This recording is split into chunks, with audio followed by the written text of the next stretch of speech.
Greetings to you. I am Russ Hatfield, and behind my shoulder is my higher dimensional twin soul, Kara, who is a member of Ashtar Command. In this editorial for February, science fiction meets science future and will hope for the best. It is called Our Final Frontier. For a full transcript of this latest editorial, please go to our main homepage at hadesbasednews.com. We invite you to subscribe to be kept informed of future postings on our YouTube channel from the members of Ashtar Command. And now we present Our Final Frontier. Space. Our final frontier.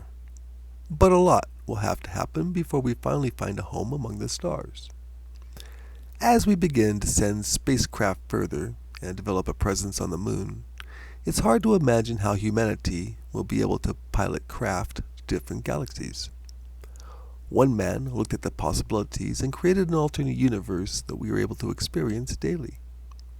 That man was Gene Roddenberry, and that universe he created is called Star Trek. Kara and I are not Trekkies, but we do find the exploits of the Federation of Planets a familiar environment. Watching a collection of entities from various star systems interact in a constructive manner is just like life in Ashtar Command. April 5th of this year will mark a day where 40 years in the future when a fictional Zephram Cochrane will shake the hand of a Vulcan who had just made first contact. In that reality, the meeting took place after the world had gone through massive changes starting in the 90s with the eugenic wars. That created genetically enhanced beings like Khan.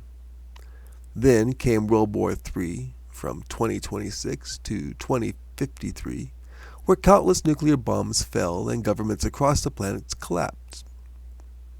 Perhaps all life was not extinguished from the aftermath of the destruction, and what powers that were left in control met in San Francisco to hash out a peace treaty.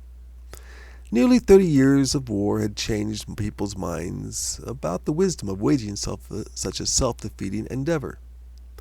From there, it was a chance to rebuild, and one of the places where the rebuilding was taking place was Bozeman, Montana. There, using a disused nuclear missile, Zephram Cochrane was planning his first test flight of a warp engine in the early April of 2063. Those who have seen the movie First Contact will know what happened then as a Vulcan science ship passing near saw the successful breaking of the warp barrier and landed to meet its pilot. Over the next century, everything changed with the knowledge of more advanced beings who were willing to help humanity make the advancements needed to become a spacefaring race. Bits of new technology would be shared a little at a time instead of all at once to allow a transition that wasn't too harsh on the population of the planet. With the elimination of money and poverty also came the elimination of diseases and worldwide tensions. That led to the birth of the United Earth Government and eventually the creation of Starfleet. The rest is the future. Back here in 2023, we just have regular war with the aspect of a nuclear war starting that same story in real life being ever present. It's hard to imagine going from 195 countries down to a united world government without some kind of major changes that essentially force its formation. Gene Roddenberry was a visionary who accurately described Ashtar Command if they operated in the third dimension. One important difference between Star Trek world and the real world is that the benevolent extraterrestrials are not waiting for us to achieve warpability before helping us out.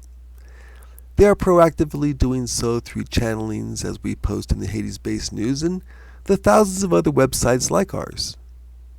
In love, light, and wisdom as one, Russ and Kara.